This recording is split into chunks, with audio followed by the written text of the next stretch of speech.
I walked into our family restaurant supply business office at 9:30 on a Tuesday morning expecting to grab some invoices from my desk. Instead, I heard my mother's voice cutting through the conference room like a blade. "Randy's just good with your hands, not your brain.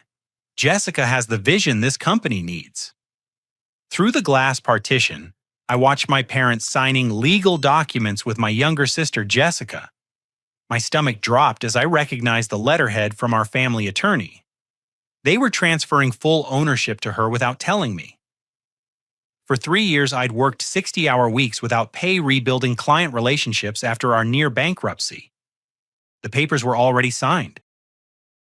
I stood frozen outside that conference room for what felt like an eternity, watching my parents shake hands with Jessica like they'd just closed the deal of their lives.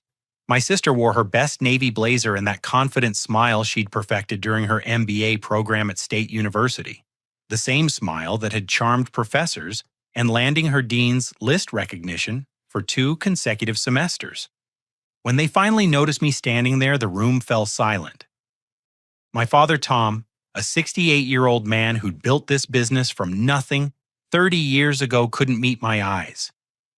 His weathered hands, scarred from decades of loading warehouse equipment, fidgeted with his coffee cup. Mom Carol straightened her shoulders and lifted her chin with that familiar defensive posture I'd seen countless times growing up. "Randy, we need to talk," she said, her voice carrying that tone she used when explaining why Jessica got the bigger bedroom or the newer car. I stepped into the conference room, my work boots heavy against the polished floor. The mahogany table was covered with documents bearing official seals and legal stamps, transfer of ownership papers, corporate restructuring forms, new management agreements, all bearing Jessica's signature in elegant cursive, the same handwriting that had graced honor roll certificates throughout high school. "You're giving her the business," I said, my voice steadier than I felt. Jessica leaned back in her chair, fingers drumming against her leather portfolio. At 25, she possessed the kind of polished confidence that came from academic success and internship programs at Fortune 500 companies. Her blonde hair was pulled into a perfect bun, not a strand out of place despite the morning humidity that left my own brown hair looking disheveled. "It's not giving Randy," she corrected. "It's strategic succession planning. This company needs modern leadership and forward-thinking vision to compete in today's marketplace." I stared at my parents, searching their faces for some sign of hesitation or regret. Mom's gray eyes held firm resolve, while Dad's weathered features showed exhaustion and resignation.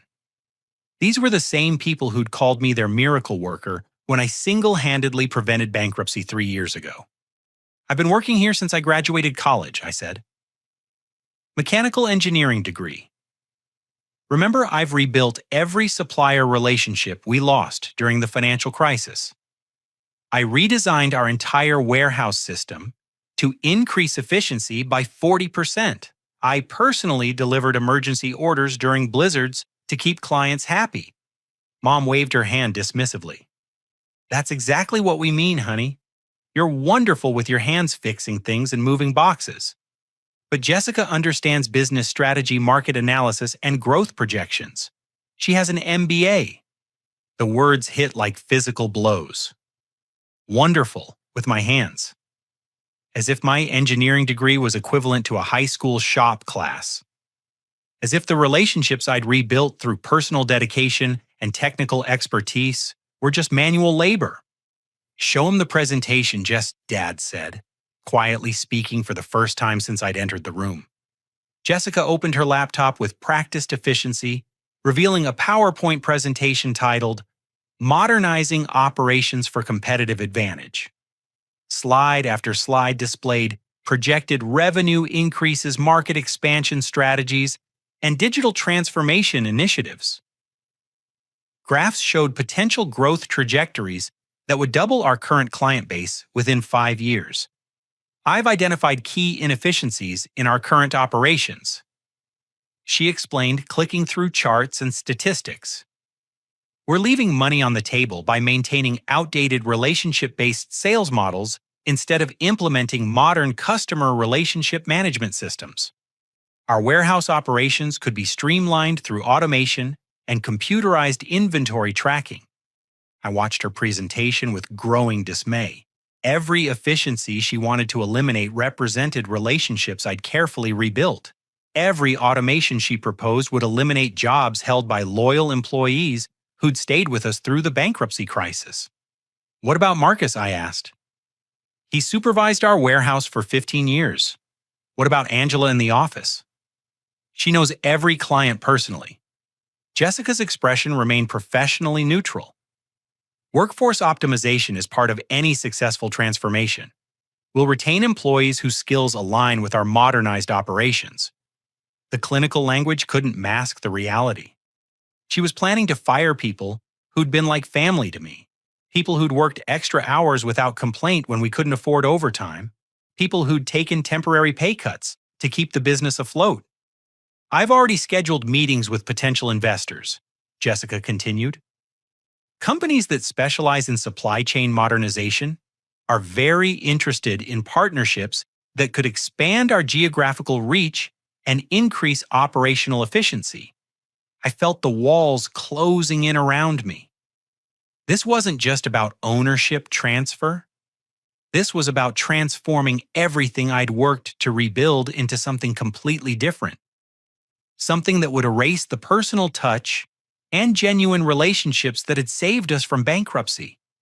"The decision is final, son," Dad said, his voice heavy with finality. Jessica's education and modern perspective give her advantages we didn't have when we started this business. Times have changed.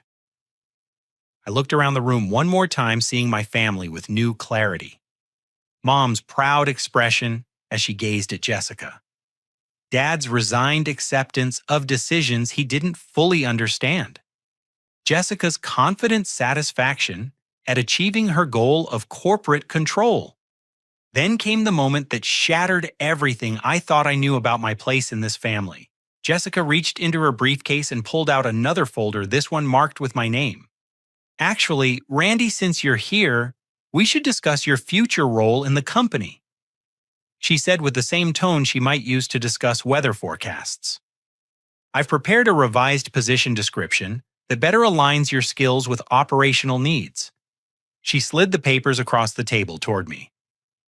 The title read Warehouse Operations Specialist, with a job description that reduced everything I'd accomplished to basic manual labor. No client interaction, no decision-making authority, no recognition of my engineering background or the strategic thinking that had saved the company. But the final blow came when Jessica casually mentioned her next steps. "I've also been in contact with our 3 largest clients to discuss upcoming leadership transitions. Morrison Restaurant Group, Davis Catering Systems, and Brookfield Hospitality all need to understand how our modernization will benefit their operations." My blood ran cold. These weren't just clients to me. They were relationships I'd built through personal attention, technical expertise, and reliability during their most critical moments. I'd spent countless hours understanding their unique needs and developing customized solutions that saved them money and improved their operations. "You contacted Morrison?" I asked, my voice barely steady. "Of course. They represent 30% of our annual revenue. They need assurance that our transition won't disrupt their service quality." The room spun around me as I realized the full scope of what was happening. Not only was I being demoted to warehouse work, but Jessica was already dismantling the client relationships that represented my life's work. Relationships built on trust, technical knowledge, and personal commitment that couldn't be replaced with MBA theories and PowerPoint presentations. I stood up slowly, my mind racing with emotions I couldn't quite process. Betrayal, certainly. Humiliation, absolutely. But underneath it all, a growing sense that this moment would define everything that came next. "I need time to think about this," I said, my voice sounding strange to my own ears. Jessica nodded with professional understanding. "Take all the time you need. The transition timeline is flexible, but we'd like to implement changes within the next month." As I walked out of that conference room, I heard Mom telling Jessica how proud she was of her initiative and leadership. I heard Dad asking questions about the investor meetings and modernization timelines. I heard my sister explaining how her business education had prepared her to recognize opportunities that others might miss. What I didn't hear was anyone asking about my years of sacrifice, my technical contributions, or my role in saving the company they were so eager to transform. The next morning, I arrived at the office before dawn, just as I had for the past 3 years. The warehouse hummed with quiet efficiency, and I found myself walking through aisles of restaurant equipment that I'd personally organized and cataloged. Commercial ovens worth $50,000 each, refrigeration systems that required specialized installation knowledge, dishwashing equipment with technical specifications that most people couldn't begin to understand. I'd spent countless hours learning the intricate details of every piece of equipment we sold. Not because anyone asked me to, but because I understood that our clients depended on our expertise. When a restaurant's main cooking equipment failed during their busiest weekend, they needed someone who could recommend the exact replacement part and expedite delivery within hours, not someone who could analyze market trends. Marcus arrived at 6:30, his usual time for the past 15 years. He was a solid man in his early 50s, with graying temples and hands that showed the honest wear of physical labor. His knowledge of equipment specifications rivaled my own, and his loyalty to the company had never wavered even during the darkest days of our financial crisis. "Morning, Randy," he called out, grabbing his clipboard from the supervisor's desk. "Got that emergency order for Riverside Diner ready to load. Their walk-in cooler compressor died yesterday afternoon." I nodded, appreciating the familiar routine. This was the kind of crisis management that happened regularly in our industry. Restaurants operated on thin margins and couldn't afford extended equipment downtime. Our ability to respond quickly with the right solutions had built our reputation and secured client loyalty that couldn't be measured in spreadsheets. "Marcus, can I ask you something?" I said, joining him near the loading dock. "Shoot." "If new management decided to automate warehouse operations and reduce staff, what would you do?" His weathered face showed immediate concern. That Jessica's idea? I didn't need to answer. Marcus had worked here long enough to read between the lines. "Look, Randy, I've got 18 years until retirement," he said carefully. "This job feeds my family and puts my kids through college. But I've also seen what happens when companies prioritize efficiency over experience. Equipment gets damaged, orders get mixed up, clients get frustrated. What about the other guys?" Marcus glanced around the warehouse where 4 other employees were beginning their morning routines. Each man had specialized knowledge that couldn't be easily replaced. Tony knew the electrical specifications for every piece of cooking equipment we carried. Steve understood refrigeration systems better than most certified technicians. Carlos could load delivery trucks with geometric precision that maximized space while protecting delicate equipment. "Most of us don't have college degrees or fancy credentials," Marcus said quietly. "But we know this business inside and out. We care about doing things right." His words hit harder than intended. These men represented the foundation of everything I'd rebuilt. Their expertise and dedication had earned client trust that Jessica's modernization plans would inevitably destroy. Angela arrived at 8 o'clock, her usual cheerful demeanor brightening the office atmosphere. She'd managed our client communications and office operations for 12 years, developing personal relationships with restaurant owners, catering managers, and purchasing directors across the state. Her desk was covered with handwritten notes, client birthday reminders, and detailed records of each account's preferences and needs. "Randy Honey Morrison Restaurant Group called yesterday afternoon," she said, settling at her desk with her morning coffee. "Derek Thompson wants to discuss their expansion project timeline. He specifically asked to speak with you about equipment specifications for their new location." My stomach clenched. Morrison represented our largest and most important client relationship. Derek Thompson, their facilities manager, had become more than a business contact over the past 2 years. He trusted my technical recommendations and relied on my understanding of their operational requirements. Did Jessica take the call? I asked. Angela's expression shifted to uncomfortable confusion. She tried to, but Derek insisted on waiting to speak with you directly. He said something about needing someone who understands their specialized ventilation requirements. The phone rang before I could respond. Angela answered with her usual professional warmth, then covered the receiver. It's Maria Santos from West Side Catering. She wants to place an order for replacement parts, but she's concerned about recent communication changes. Says the last email she received seemed different from your usual style. I took the call, spending 20 minutes discussing Maria's specific needs for her catering operation. She'd been a client for 4 years, and I'd personally helped her design kitchen layouts for 3 different locations. Our conversation covered technical details, delivery schedules, and maintenance recommendations that required deep industry knowledge and personal familiarity with her business. After hanging up, I realized that Jessica's contact with clients had already created confusion and concern. These relationships couldn't be transferred through PowerPoint presentations or professional credentials. They were built on proven expertise, reliable service, and personal trust that took years to develop. I decided to document everything I'd contributed to the company's recovery.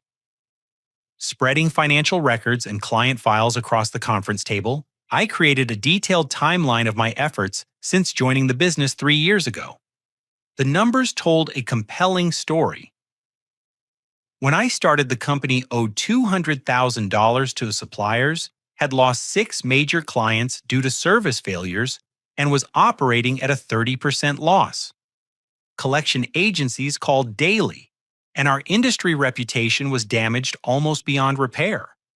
I'd spent my first 6 months personally visiting every supplier we owed money, negotiating payment plans, and rebuilding trust through transparent communication and reliable payments. I'd redesigned warehouse layouts to improve efficiency, reducing order processing time from 48 hours to same-day service for urgent requests.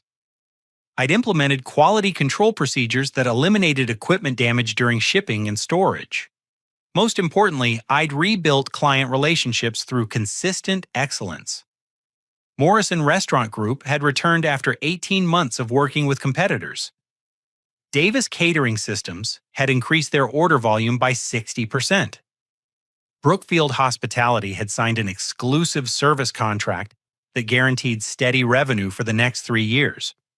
By lunchtime, I'd created a comprehensive presentation of my contributions: financial recovery data, client testimonials, efficiency improvements, revenue growth, evidence that contradicted every assumption my family had made about my capabilities and value.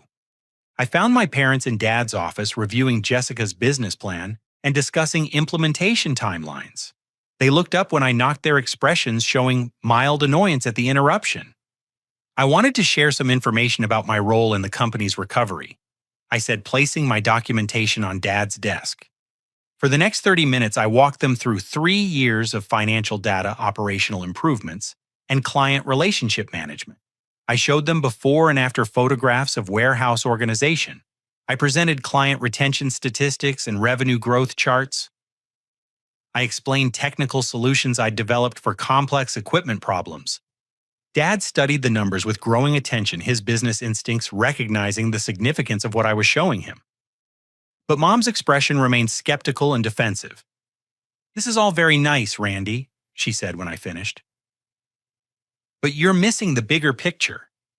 Jessica's education gives her strategic thinking abilities that go beyond fixing individual problems." "What strategic thinking?" I asked. "Firing experienced employees and automating relationships that took years to build." "Modernization requires difficult decisions," Dad said carefully. "Jessica understands market trends and competitive positioning that we need to consider. Do either of you understand what Morrison's expansion project involves?" I asked. "Derek Thompson needs someone who can recommend specific equipment for 15 new restaurant locations, coordinate delivery schedules that won't disrupt construction timelines, and provide technical support during installation." Jessica's business degree doesn't include knowledge of commercial kitchen ventilation requirements or electrical load calculations. Mom's defensive posture intensified. Jessica is smart enough to learn whatever she needs to know. In time to save a $3 million client relationship, the question hung in the air like smoke from a grease fire. Dad's weathered face showed the first signs of doubt I'd seen since this nightmare began.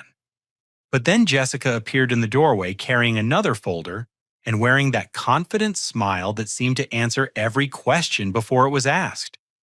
"Actually, I've been researching Morrison's requirements," she said, joining our conversation uninvited. "I've identified several equipment suppliers who offer more competitive pricing than our current vendors. Switching suppliers could increase our profit margins by 12% while reducing Morrison's costs by 8%. My heart stopped. "You want to change suppliers for Morrison's project?" "Business efficiency requires evaluating all options," she replied with academic certainty. I stared at her, realizing she had no understanding of what she was suggesting. Morrison's project required equipment from 3 specific suppliers who were the only manufacturers capable of meeting their specialized requirements. The pricing Jessica had found was probably for standard equipment that wouldn't meet Morrison's technical specifications. Jessica Morrison needs custom ventilation systems for their open kitchen concept restaurants, I explained. Only 2 companies in the country manufacture equipment with those specifications. Switching suppliers would mean completely redesigning their restaurant layouts. She waved away my concerns with academic confidence. Flexible sourcing strategies allow us to optimize cost structures while maintaining quality standards. The business school language couldn't mask her fundamental misunderstanding of our industry's technical requirements. But when I looked at my parents, I saw that they were impressed by her professional vocabulary and confident presentation. That's when I realized that no amount of documentation or evidence would change their minds. They'd already decided that Jessica's education made her superior to my experience. They'd convinced themselves that business degrees were more valuable than technical knowledge and proven results. The final blow came when Jessica casually mentioned her next steps. "I've scheduled a meeting with Morrison next week to discuss our modernization benefits and potential cost savings." Derek Thompson seemed very interested in exploring new options. My blood turned to ice. Derek Thompson hadn't shown interest in new options. He'd specifically asked to speak with me about technical requirements. Jessica had somehow convinced him to take a meeting without understanding what she was agreeing to discuss. "You scheduled a meeting with Derek Thompson," I asked, my voice barely controlled. "Of course. Major clients need to understand how our improvements will benefit their operations." I stood there watching my sister destroy relationships I'd spent years building, while my parents nodded approvingly at her initiative. Jessica had no idea that Derek Thompson's trust in our company was based entirely on my technical expertise and proven reliability. She didn't understand that Morrison's loyalty came from personalized service that couldn't be replaced with cost optimization strategies. But I finally understood something crucial about my situation. My family would never acknowledge my contributions or value my expertise. They'd made their decision based on credentials rather than results theory, rather than practice potential, rather than proven capability. The business I'd saved was being handed to someone who would inadvertently destroy everything I'd rebuilt. And my parents would never recognize their mistake until it was too late to fix the damage. That evening, I sat in my apartment reviewing job listings and industry contacts, realizing that my future lay somewhere beyond the family business, that no longer had room for my contributions. For the first time in 3 years, I began imagining a life where my expertise was valued and my efforts were recognized. The foundation of everything I'd believed about family loyalty and shared purpose had crumbled completely.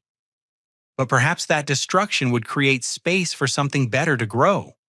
Friday morning brought gray clouds and the kind of oppressive humidity that made even simple tasks feel exhausting.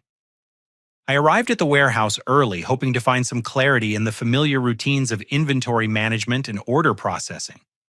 Instead, I found Jessica waiting in the conference room with a formal agenda and 2 cups of coffee arranged on the polished table. "Randy, perfect timing," she said with professional brightness.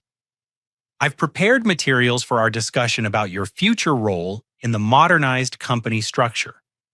She dressed for the occasion in a charcoal gray suit that probably cost more than most of our warehouse employees earned in a week. Her leather briefcase sat open beside a laptop displaying organizational charts and position descriptions. Everything about her appearance conveyed corporate authority and business school competence. I took the seat across from her, noting how she'd arranged the meeting like a job interview rather than a family conversation. The power dynamic was clear from the moment I walked into the room. I've given considerable thought to optimizing our human resources for maximum operational efficiency. She began opening a manila folder with my name printed on the tab. "Your mechanical background and hands-on experience represent valuable assets that should be properly utilized within our new framework." The language was clinically professional, designed to sound respectful, while delivering devastating news. I'd heard similar presentations during corporate downsizing meetings, at engineering firms, where I'd interviewed before joining the family business. "What exactly are you proposing?" I asked, though I already suspected the answer would be worse than I'd imagined.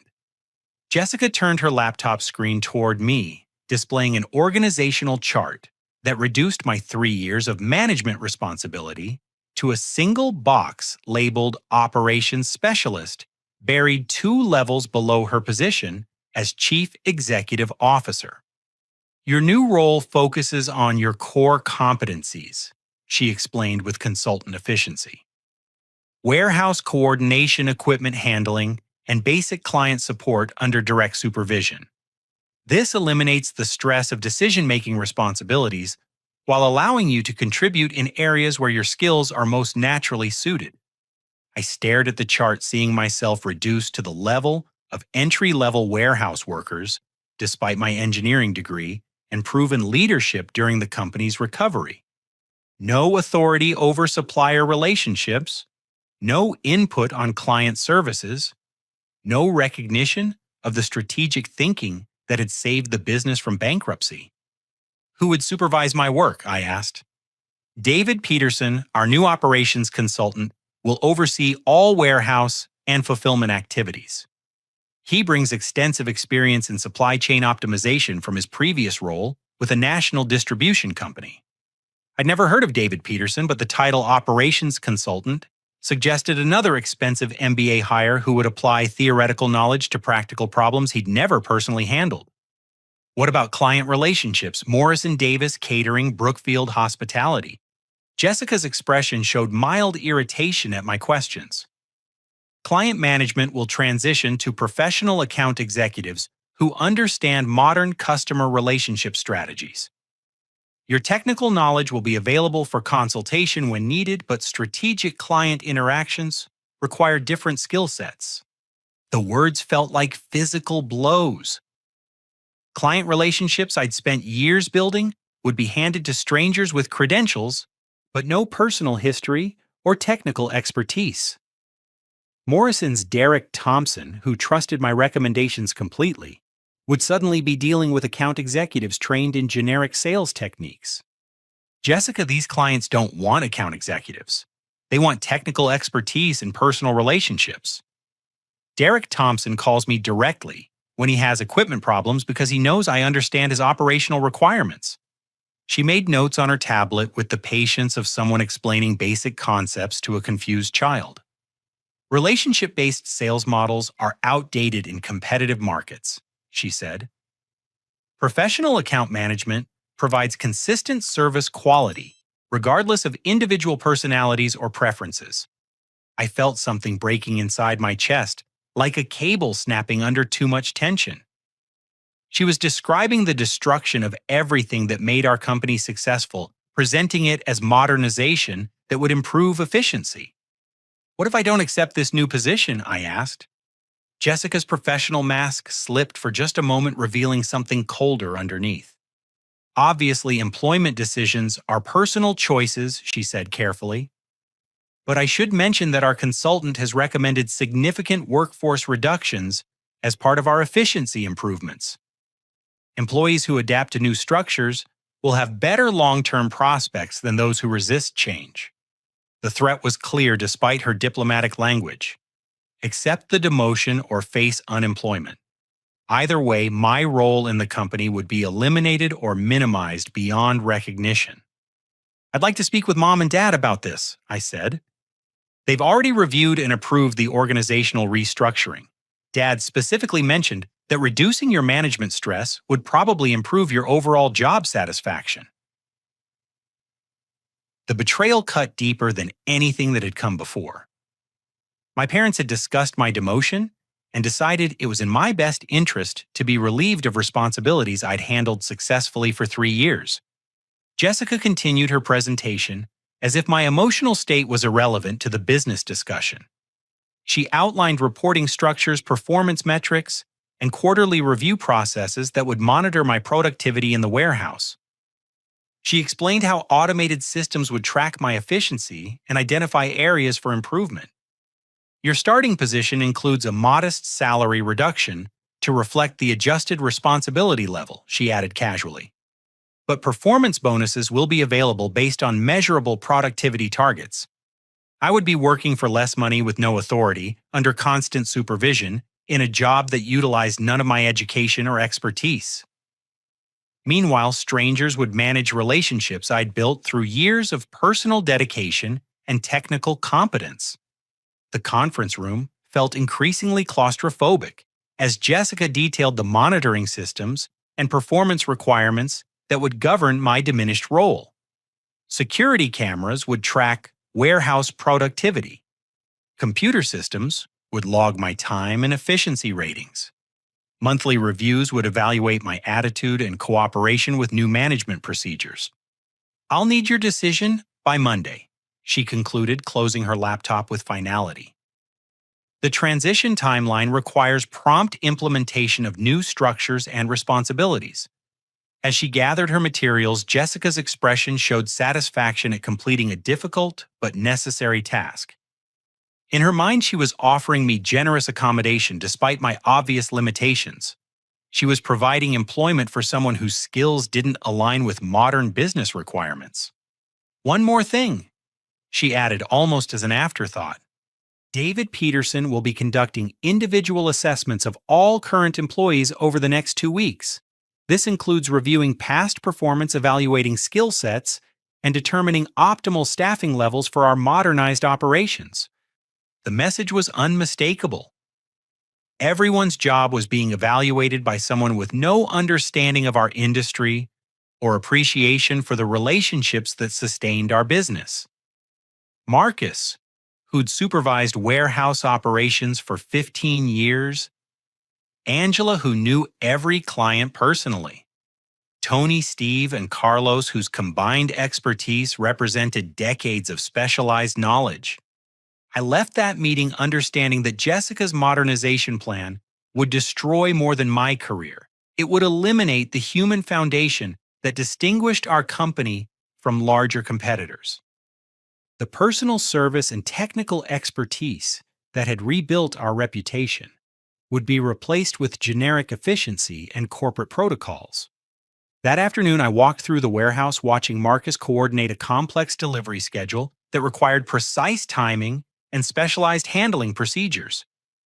I observed Angela fielding client calls with warmth and detailed knowledge that turned routine transactions into relationship-building opportunities. I saw Tony troubleshooting an electrical problem that would have required expensive technician services if handled differently. These people weren't just employees. They were craftsmen whose expertise couldn't be easily replaced or replicated through corporate training programs. They'd stayed loyal during our financial crisis when other companies might have offered better short-term opportunities. They'd contributed ideas and effort that went beyond job descriptions because they cared about our shared success. Now their positions were being evaluated by an efficiency expert who would measure their worth in productivity metrics and cost-benefit analyses. Standing in the loading dock as afternoon shadows lengthened across stacks of restaurant equipment, I realized this decision involved more than my personal pride or professional future. It was about the kind of company we would become and the kind of relationships we would maintain with clients who depended on our expertise. Jessica's ultimatum had forced a choice that would define everything that came next. Accept the humiliation and watch her gradually destroy everything I'd rebuilt. Or find the courage to bet on my own capabilities and create something better somewhere else. For the first time in 3 years, I began seriously considering what life might look like beyond the family business that no longer seemed to have room for my contributions. The weekend ahead would determine whether I had the strength to walk away from everything I'd worked to save, trusting that my expertise and relationships were valuable enough to sustain me independently. As I locked the warehouse doors that evening, I realized that Jessica's ultimatum might be the push I needed to discover possibilities I'd never allowed myself to imagine. Monday morning arrived with unseasonable clarity, the kind of crisp October air that sharpened focus and demanded decisive action. I'd spent the weekend researching industry trends, updating my resume, and making phone calls to contacts I'd developed during my years of supplier and client relationships. By the time I walked into the office, my decision was final. I found Jessica in the conference room with David Peterson, her newly hired operations consultant. Peterson appeared to be in his early 40s, wearing an expensive navy suit and carrying the kind of leather portfolio that suggested corporate consulting experience. His handshake was firm and professional, but his eyes held the detached calculation of someone who viewed businesses as problems to be solved rather than communities to be served. "Randy, excellent timing," Jessica said with corporate enthusiasm. David was just explaining his preliminary assessment of our operational inefficiencies and workforce optimization opportunities. Peterson opened his laptop displaying spreadsheets that reduced our employees to statistics and cost-benefit analyses. Marcus became warehouse supervisor, 15-year tenure, above-market salary-limited technical certifications. Angela transformed into administrative assistant, 12-year tenure, relationship, dependent client management manual record-keeping systems. Each person I'd worked beside for 3 years was now a line item in an efficiency report that measured their value solely in terms of salary costs and productivity metrics. Based on industry standards, Peterson explained in consultant language, your current staffing levels exceed optimal ratios by approximately 30%. Modernization typically requires workforce reductions of 20 to 40% to achieve competitive cost structures. I listened to him describe the elimination of experienced employees as if he were discussing inventory adjustments or equipment upgrades. People who dedicated years of their lives to this company were being evaluated like outdated machinery that needed replacing. "What's your decision about the operations specialist position?" Jessica asked, consulting her tablet with business-like efficiency. I looked around the conference room where I'd spent countless hours planning client solutions and coordinating emergency responses. The walls held photographs of successful installations and thank you letters from satisfied customers. Evidence of relationships built through personal attention and technical expertise that couldn't be quantified in Peterson's spreadsheets. "I've decided to leave the company," I said, my voice steadier than I'd expected. Jessica's expression showed mild surprise, followed by professional acceptance. "I'm sorry to hear that, but I understand career transitions can be challenging. We'll need 2 weeks' notice for proper knowledge transfer and documentation." "Actually, I'm leaving effective immediately," I replied. "But I'll spend today creating comprehensive transition materials for whoever handles my responsibilities." Peterson leaned forward with consultant interest. "Immediate departure creates operational disruptions that could impact client service quality." I almost laughed at his concern for client service quality, considering his plan to eliminate the employees who provided it. "Don't worry," I said. "I'll document everything thoroughly." For the next 8 hours, I created the most detailed transition guide in corporate history. I documented every client relationship, noting personal preferences, technical requirements, and communication histories that had built trust over years of reliable service. I mapped supplier relationships, explaining payment terms, quality standards, and delivery procedures that maintained our competitive advantages. I created technical manuals for equipment specifications, installation requirements, and troubleshooting procedures that our clients had come to depend on. I outlined maintenance schedules, warranty procedures, and emergency response protocols that prevented small problems from becoming major crises. Most importantly, I documented the human elements that distinguished our company from larger competitors. Derek Thompson at Morrison Restaurant Group preferred morning calls and detailed technical explanations. Maria Santos at Westside Catering needed delivery schedules that accommodated her event planning requirements. Each client relationship was built on understanding and reliability that couldn't be replicated through generic account management. As word spread through the office that I was leaving, employees began stopping by my desk with questions and concerns. Marcus wanted to know if my departure meant more job cuts were coming. Angela asked whether she should start looking for other opportunities. Tony, Steve, and Carlos gathered around my desk like family members preparing for a funeral. "What's going to happen to us?" Marcus asked quietly. I couldn't give them honest answers without undermining Jessica's authority or damaging company morale. Instead, I provided practical advice about documenting their own contributions and maintaining detailed records of their interactions with clients and suppliers. Keep notes on everything I told them. Every client conversation, every problem you solve, every improvement you suggest. Make sure your expertise is visible and documented. Angela handed me a folder containing personal messages from several clients who'd heard about management changes. Derek Thompson had called specifically, asking about my future involvement with Morrison's expansion project. Maria Santos wanted assurance that her upcoming catering events would receive the same level of personal attention she'd grown to expect. "They're worried, Randy," Angela said. "These clients have relationships with you personally, not just with the company." I spent my final hour making phone calls to key clients, explaining my departure in professional terms while assuring them of the company's continued commitment to their success. Each conversation was emotionally difficult, but I maintained diplomatic language that avoided criticizing Jessica's management decisions. Derek Thompson's reaction was the most concerning. "Randy, you've been our primary contact for 2 years. You understand our equipment requirements better than our own facilities team. How do we proceed with the expansion project without your technical input? Jessica will assign an account executive who can coordinate with your team." I replied, though the words felt hollow even as I spoke them.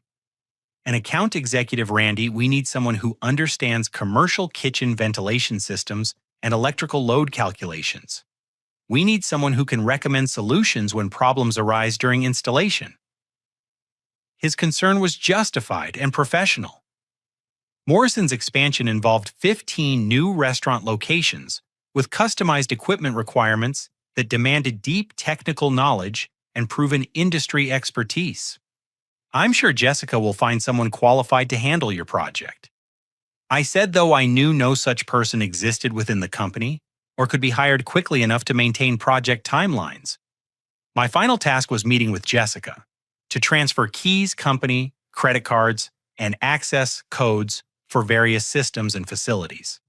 She accepted these materials with professional efficiency while reviewing the transition documentation I'd created.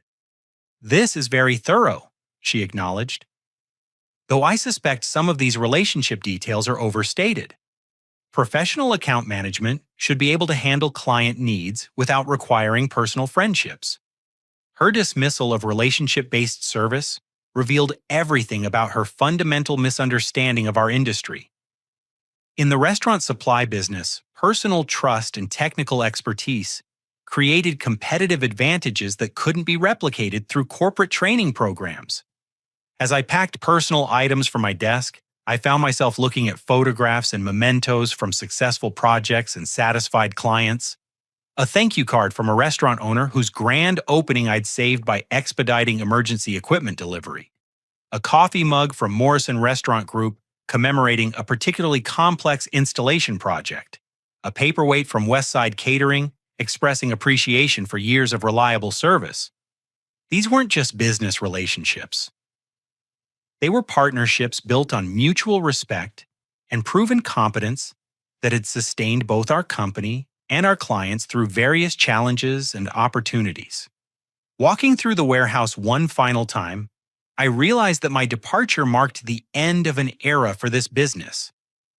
The personal attention and technical expertise that had distinguished us from larger competitors would be replaced with efficiency metrics and corporate protocols that prioritized cost reduction over relationship building. Marcus accompanied me to the parking lot, his weathered face showing genuine sadness at my departure. "You saved this place," he said quietly. 3 years ago, we were weeks away from closing permanently. You turned everything around through hard work and caring about doing things right. "The company will survive," I replied. "Jessica has good intentions and solid business education." But even as I spoke reassuring words, both Marcus and I understood that survival and success were different things. The company might maintain profitability through efficiency improvements, but it would lose the character and relationships that had made it special. Driving away from the warehouse for the last time as an employee, I felt a mixture of sadness and relief that surprised me with its intensity. Sadness for relationships I was leaving behind, and people who would face uncertain futures under new management. Relief from the constant stress of having my expertise questioned and my contributions minimized. For 3 years, I'd poured everything into rebuilding a business that my family now considered better off without my involvement. That rejection had been painful, but it had also forced me to recognize that my worth wasn't determined by their approval or appreciation. As I drove home through familiar streets lined with restaurants and catering businesses that had become clients and partners, I began allowing myself to imagine possibilities that had been unthinkable just weeks earlier. What if my expertise in industry relationships were valuable enough to sustain an independent business? What if the personal service and technical competence that Jessica dismissed as outdated were actually competitive advantages in the right context? For the first time in years, I began thinking about my future, in terms of opportunities rather than obligations. 2 weeks after my departure, the first cracks began appearing in Jessica's modernization plan. I learned about the developing crisis through Marcus, who called me on a Thursday evening sounding both frustrated and concerned. "Randy, I hate to bother you, but we've got serious problems here." He said, his voice carrying the strain of someone trying to maintain professionalism while watching everything fall apart. "What kind of problems?" "Morrison Restaurant Group called this morning with an emergency. Their main prep kitchen at the downtown location lost 2 commercial ovens overnight. Complete electrical failure, probably surge damage from yesterday's storm. Derek Thompson needs replacement units delivered and installed before tomorrow's lunch service, or they'll have to shut down for the weekend." I knew exactly what equipment Morrison needed and which suppliers could provide it on short notice. Their downtown location used specialized convection ovens with specific electrical requirements that weren't interchangeable with standard models. What did Jessica do? Marcus's frustrated sigh told me everything I needed to know before he spoke. She spent 3 hours on the phone with suppliers trying to find cheaper alternatives. Then she told Derek that modern procurement procedures require competitive bidding and approval processes that take 48 to 72 hours. My stomach dropped. Derek Thompson didn't care about procurement procedures when his restaurant was facing weekend closure. He needed immediate solutions from someone who understood his equipment requirements and could expedite emergency delivery. Derek went ballistic. Marcus continued. Started yelling about 3 years of reliable emergency service and asking why everything suddenly required committees and approval processes. Jessica kept explaining modernization benefits while his restaurant was losing thousands of dollars in revenue. This was exactly the kind of crisis I'd handled dozens of times during my tenure. Emergency equipment failures required immediate action based on technical knowledge and established supplier relationships that couldn't be replaced with business school theories. How did it end? Derek hung up on Jessica and called our main number asking for you specifically. Angela had to explain that you don't work here anymore. Dead silence for about 10 seconds. Then Derek said he'd handle the problem through other suppliers. The implications were staggering. Morrison Restaurant Group represented 30% of our annual revenue, and Derek Thompson's trust had been built through years of proven emergency response. Jessica had destroyed that relationship in a single phone call by prioritizing procedures over problem solving. That's not the worst part, Marcus added.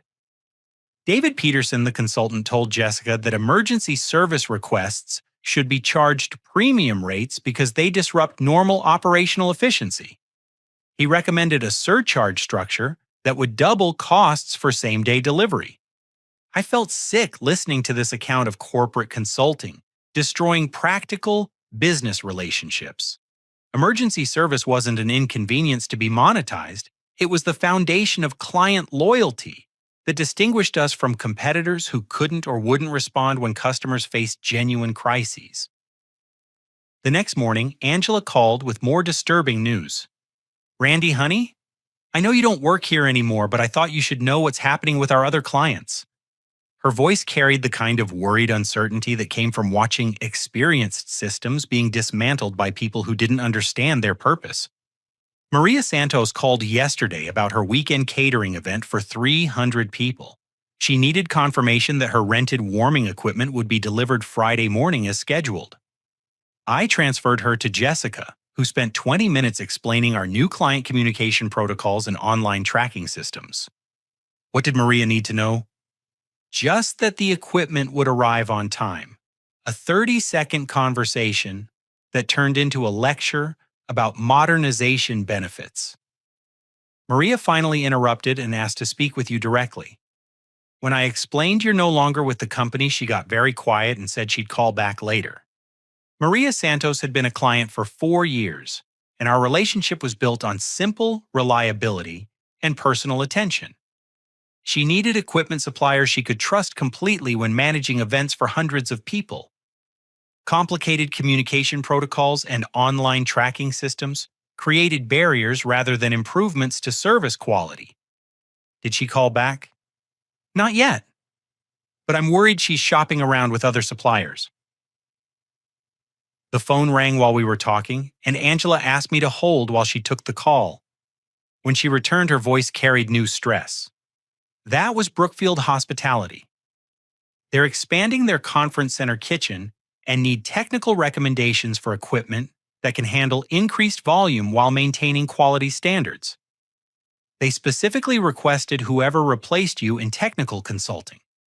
Brookfield's expansion represented a potential $50,000 equipment order, but their requirements involved complex calculations for capacity electrical loads and ventilation systems that demanded deep industry expertise. Jessica is in meetings with investors all morning, Angela continued. David Peterson said he'd handle the technical consultation, but he was asking me basic questions about commercial kitchen equipment that made me uncomfortable. Peterson's consulting background was in distribution efficiency, not technical equipment specifications. He could optimize warehouse layouts and delivery schedules, but he couldn't recommend specific ovens or calculate electrical requirements for commercial kitchens. What kind of questions? He wanted to know the difference between convection and conventional ovens. Asked whether gas or electric equipment was generally more cost-effective. Basic stuff that clients expect us to know automatically. My heart sank, listening to Angela describe a consultant providing technical advice he wasn't qualified to give.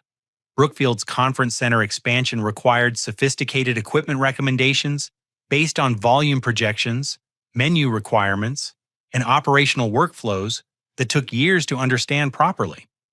I tried to transfer him to Tony for technical input, Angela said. But Peterson said the new structure requires all client communications to go through designated account executives rather than technical staff. This was disaster unfolding in real time. Tony understood commercial kitchen equipment better than most certified technicians, but Jessica's modernization plan prevented clients from accessing his expertise during critical decision-making conversations. That afternoon, I received a call that changed everything. Derek Thompson from Morrison Restaurant Group had obtained my personal number through industry connections. Randy: I apologize for calling you directly, but I need straight answers about what's happening with your family's company. He said, his voice carrying the professional concern of someone managing significant business relationships. I understand there have been some changes in management and service procedures. Changes that nearly shut down our downtown location last week, Derek replied bluntly. 3 years of reliable emergency service disappeared overnight. Suddenly, everything requires approval, processes, and competitive bidding procedures that don't work when equipment fails during peak business hours. I listened carefully, maintaining professional neutrality, while Derek described his growing concerns about continuing the relationship with a company that no longer seemed capable of providing the responsive service his restaurant group required. Our expansion project involves 15 new locations with specialized equipment requirements, he continued. We need suppliers who understand our operational needs and can provide technical expertise during planning and installation phases. Based on last week's emergency situation, I'm not confident your family's company can meet those requirements under new management. The conversation lasted 30 minutes with Derek explaining Morrison's specific needs and timeline requirements for their expansion project. By the end of our discussion, I understood that Morrison was actively evaluating alternative suppliers who could provide the technical expertise and responsive service they'd grown to expect. Randy, I have to ask directly, are you available for consulting work? Morrison would be interested in retaining your services independently if you're open to freelance technical consulting. The offer surprised me with its directness and implications. Derek Thompson was essentially proposing to hire me personally to provide the technical expertise that Jessica's company could no longer deliver reliably. I'd need to consider the ethical implications, I replied carefully, but I appreciate your confidence in my technical capabilities. Think about it, Derek said. Morrison's expansion represents significant business opportunity for suppliers who can meet our requirements. We'd rather work with people we trust than start over with new relationships. After ending the call, I sat in my apartment contemplating a possibility that had never occurred to me during my family business years. What if my technical expertise and industry relationships were valuable enough to sustain independent consulting work? What if the personal service and responsive attention that Jessica dismissed as outdated were actually competitive advantages in the right context? That evening, I researched the business licensing requirements for technical consulting services and discovered that my engineering background and industry experience qualified me for independent contractor status in several specialized areas. For the first time since leaving the family business, I began considering possibilities that extended beyond finding another corporate job. Maybe the relationships and expertise I'd developed over 3 years were assets that could support entrepreneurial independence rather than just qualifications for working in someone else's company. The phone calls from Marcus and Angela had revealed that Jessica's modernization plan was creating exactly the kind of service gaps that independent specialists could fill. Clients who needed responsive technical expertise, emergency situations that required immediate solutions, relationships that demanded personal attention rather than corporate protocols. As I fell asleep that night, I realized that Derek Thompson's consulting offer might represent more than freelance income. It might be the foundation for building something entirely new, based on the expertise and relationships that my family had failed to value properly. The following Wednesday brought the phone call I'd been expecting but dreading. My father's voice cracked with stress and exhaustion as he struggled to explain a crisis that threatened to destroy everything we'd worked to rebuild. Randy, I need your help. He said his words carrying the weight of a man who'd finally understood the consequences of decisions he couldn't undo. Morrison's expansion project is falling apart, and Derek Thompson is threatening to cancel their contract completely. I sat down heavily in my kitchen chair, feeling a mixture of sadness and vindication that surprised me with its intensity. What happened? Jessica met with Derek yesterday to discuss equipment specifications for their 15 new locations. She brought David Peterson and some materials from new suppliers she'd found online. Derek asked technical questions about ventilation requirements and electrical loads, and Jessica kept referring to Peterson for answers. The image was painfully clear. Jessica approaching a crucial technical discussion with PowerPoint presentations and consultant theories, while Derek Thompson needed specific engineering expertise for a $3 million expansion project. Peterson started talking about cost optimization and efficiency metrics, Dad continued. Derek interrupted and asked about BTU ratings for commercial convection ovens and whether their planned electrical service could handle the projected loads. Peterson didn't know what BTU stood for. My stomach clenched as I imagined Derek's reaction to discovering that our company's technical consulting was being handled by someone who didn't understand basic industry terminology. "It gets worse," Dad said. Jessica tried to save the meeting by promising that our new automated systems would provide better long-term support than the relationship-based approach we used to use.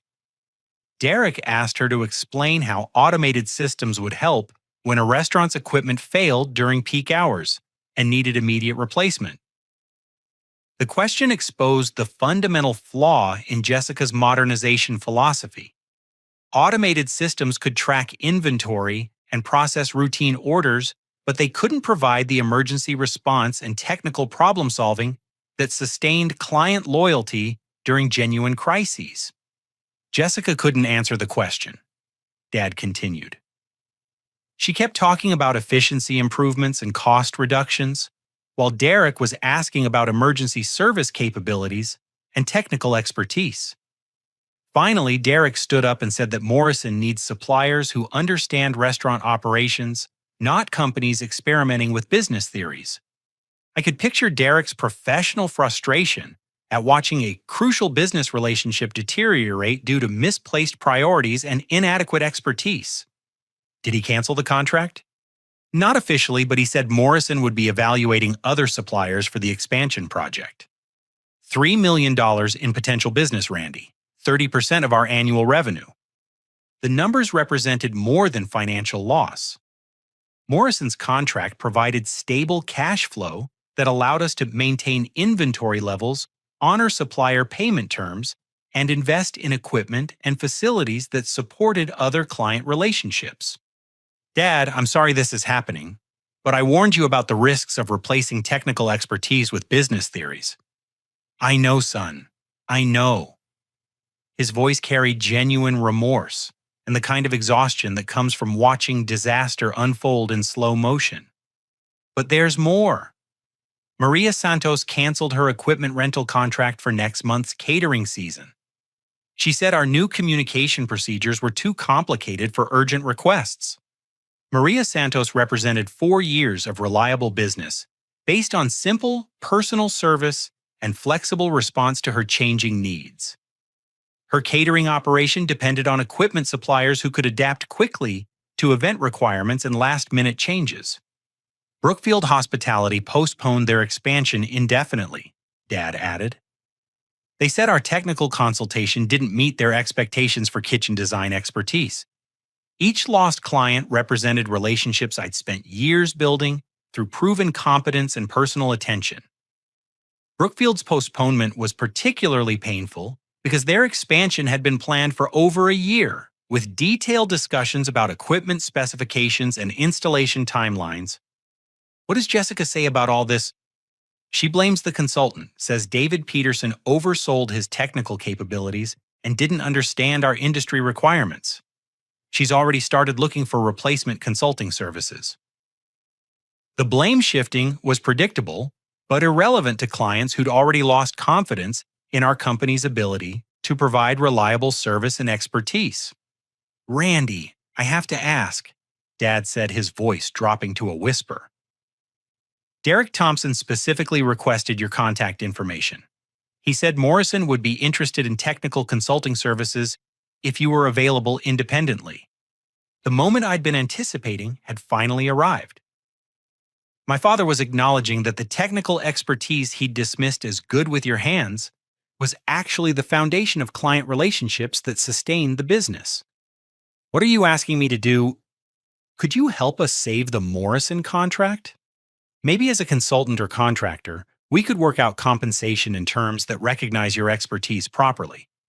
I sat quietly for several minutes, processing the irony of being asked to rescue the business I'd been deemed unqualified to help manage.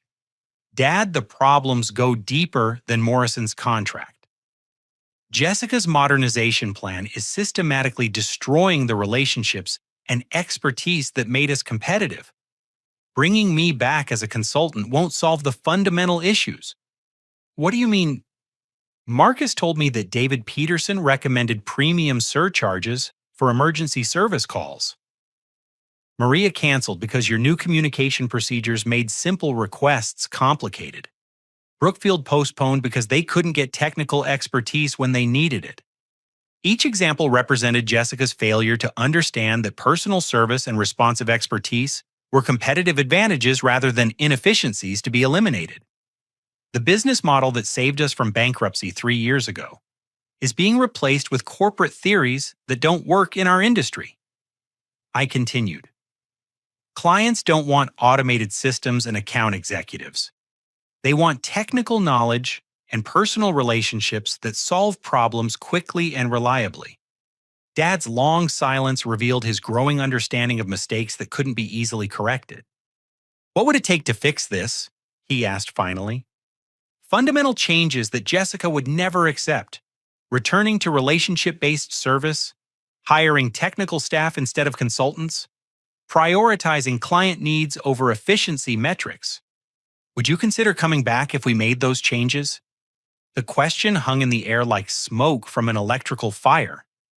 For 3 years, I'd poured everything into this business, only to have my contributions dismissed and my expertise questioned. Now that disaster was imminent, my family finally recognized the value they'd been so eager to discard.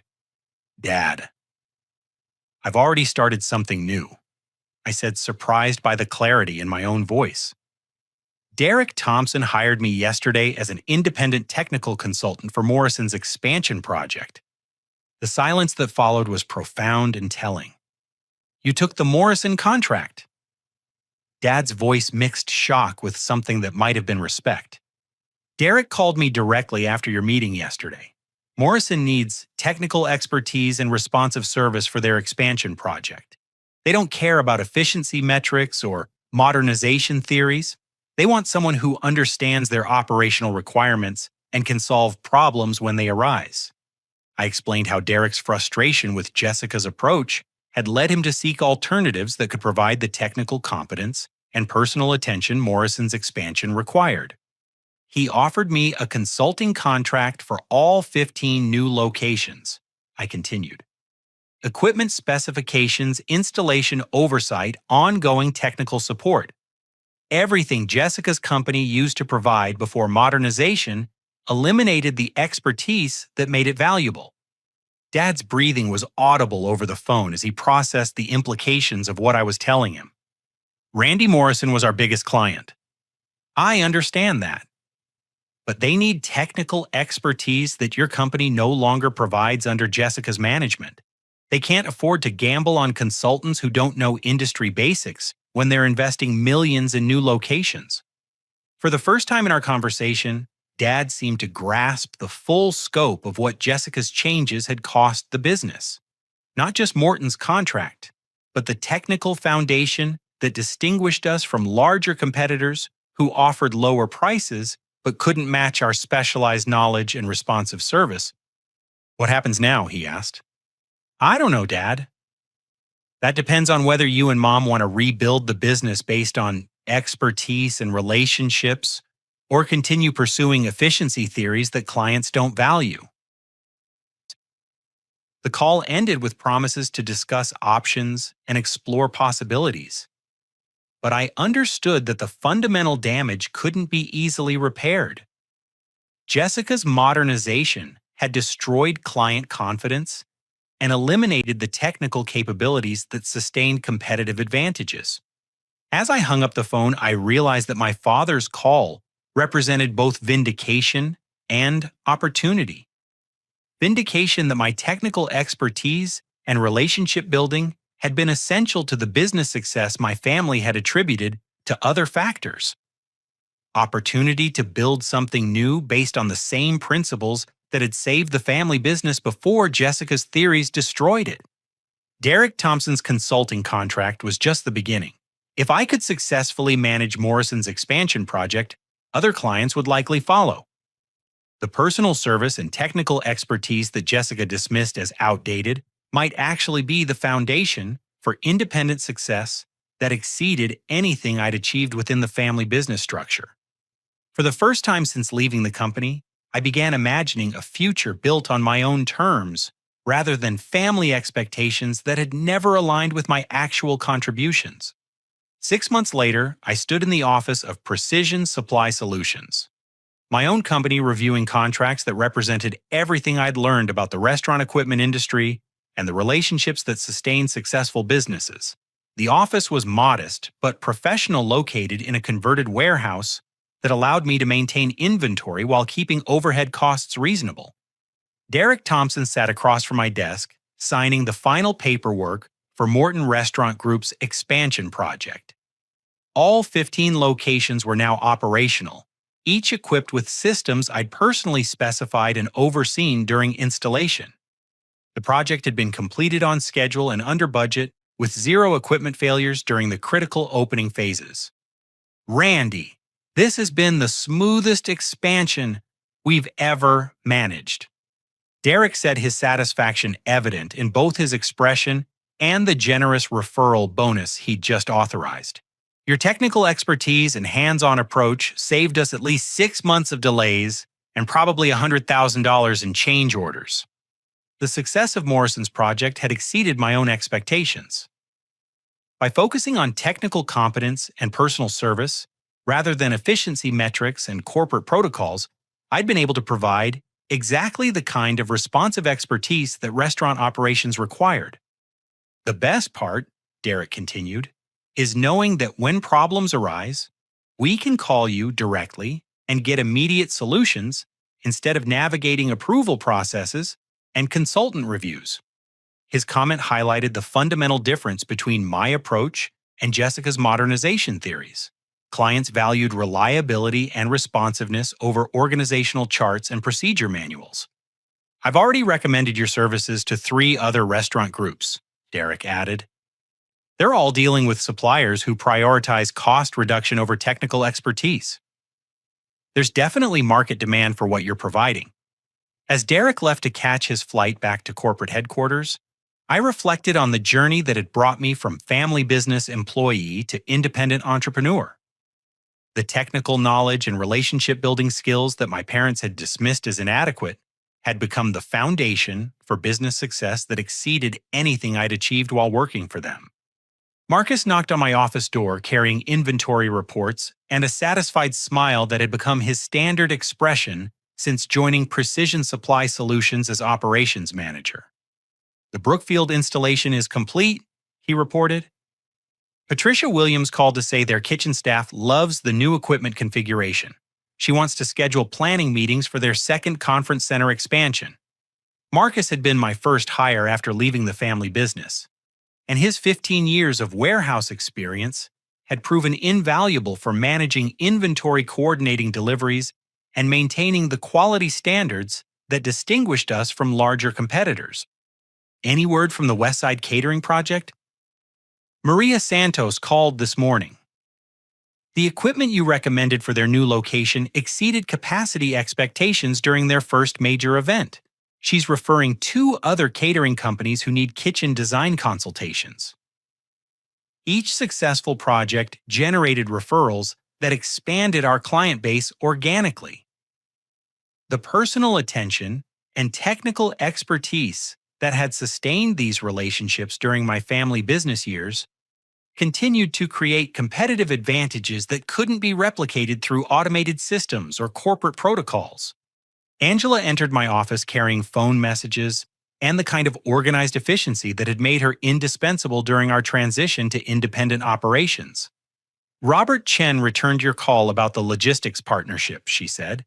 "He's ready to finalize the distribution agreement that will expand your delivery range to cover the entire metropolitan area." Robert had been my engineering school classmate, whose successful logistics company provided warehousing and delivery services for specialized equipment suppliers. Our partnership allowed Precision Supply Solutions to offer same-day delivery throughout a region that would have required significant capital investment to service independently. Also, Patricia Williams from the Industry Association wants to schedule a meeting about technical consulting for their Equipment Standards Committee, Angela added. "Apparently, several restaurant groups have recommended you for the position." The industry recognition represented validation that extended beyond individual client relationships. My technical expertise and practical experience were being acknowledged by professional organizations that establish standards and best practices for the entire restaurant supply industry. As afternoon shadows lengthened across my office, I reviewed the financial reports that documented 6 months of steady growth and profitable operations. Revenue had exceeded projections by 30%, driven primarily by referrals from satisfied clients who valued technical expertise and responsive service. More importantly, every employee was paid fairly for their contributions, and everyone understood how their work contributed to overall success. Marcus earned more than he had at the family business with performance bonuses tied to client satisfaction, rather than arbitrary efficiency metrics. Angela had medical benefits and retirement contributions that reflected her value as a skilled professional rather than administrative overhead. The phone rang, interrupting my review of quarterly projections. I was surprised to hear my father's voice, though his tone carried none of the desperation that had marked our last conversation. "Randy, I wanted you to know that Jessica submitted her resignation yesterday," he said without preamble. "She's taking a position with a consulting firm in Chicago." I set down my pen, processing news that was both expected and significant. "How is the business doing?" "Not well," Dad admitted with the honesty that comes from accepting unavoidable realities. "We've lost 60% of our client base over the past 6 months. The modernization approach didn't work the way Jessica expected.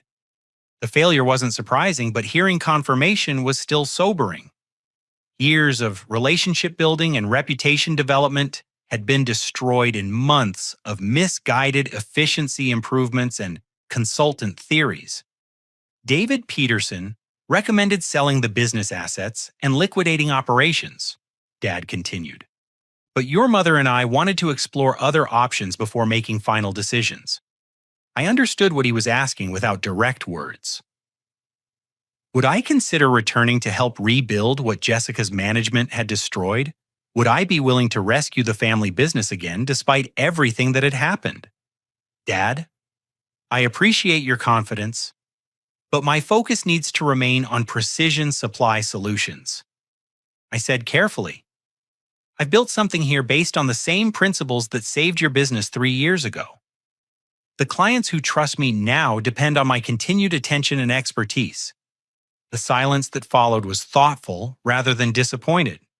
"I understand, son. You've proven that your approach works better than we recognized."